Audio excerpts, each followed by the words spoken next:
Easy বাইকে যেন মরণ ফাঁদ। গাজীপুর থেকে হুমায়ুন কবির মানিকের তথ্যচিত্রে থাকছে বিস্তারিত। ক্যামেরায় ছিলেন বিপ্লব হাসান বুলেট। অভিযান নিউজ টিভির সাথে আছি আমি তৌফিক হাসান।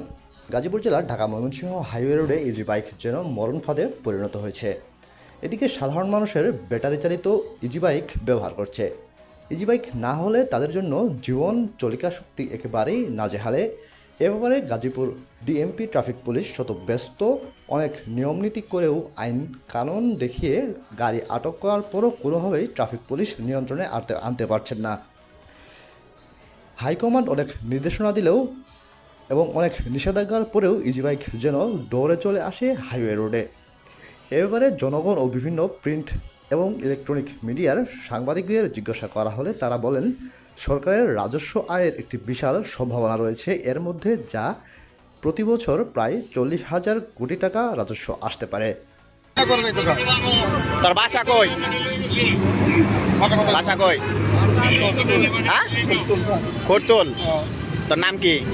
বাবার নাম কি? বলি।